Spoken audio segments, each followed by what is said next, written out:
بسم الله الرحمن الرحيم.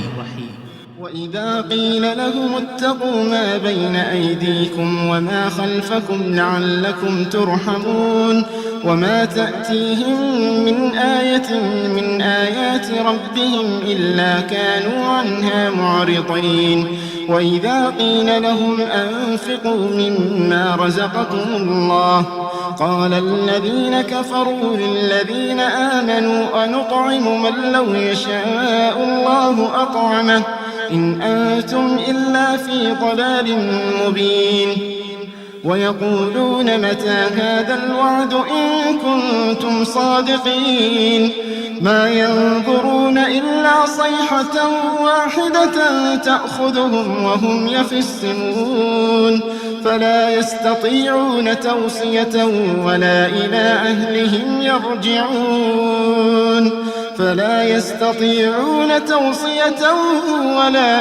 أهلهم يرجعون ونفخ في الصور فإذا هم من الأجداث إلى ربهم ينسلون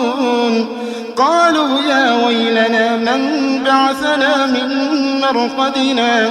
هذا ما وعد الرحمن وصدق المرسلون إن كانت إلا صيحة واحدة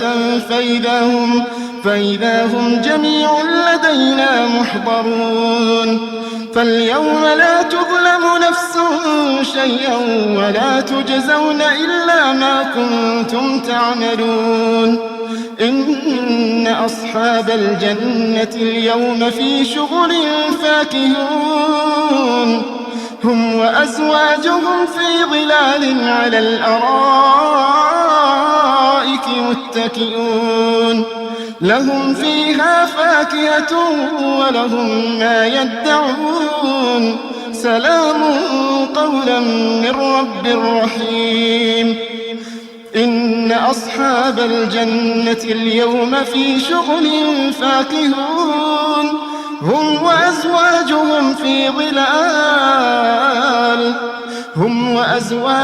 في ظلال على الأرائك متكئون لهم فيها فاكهة ولهم ما يدعون سلام قولا من رب رحيم. وامتازوا اليوم أيها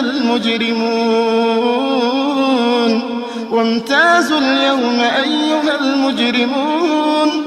ألم أعهد إليكم يا بني آدم ألا تعبدوا الشيطان إنه لكم عدو مبين وأن اعبدوني هذا صراط مستقيم. ولقد أضل منكم جبلا كثيرا أفلم تكونوا تعقلون هذه جهنم التي كنتم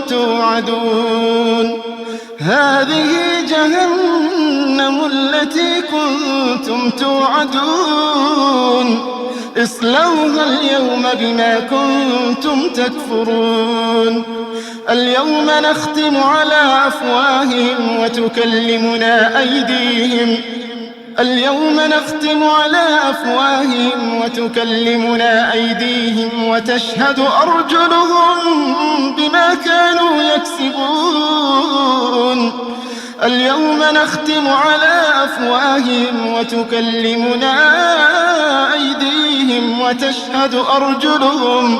وتشهد أرجلهم بما كانوا يكسبون ولو نشاء لطمسنا على أعينهم فاستبقوا الصراط فأنى يبصرون ولو نشاء لمسخناهم على مكانتهم فما استطاعوا مضيا ولا يرجعون ومن نعمره ننكسه في الخلق أفلا يعقلون وما علمناه الشعر وما ينبغي له إن هو إلا ذكر وقرآن مبين من كان حيا ويحق القول على الكافرين.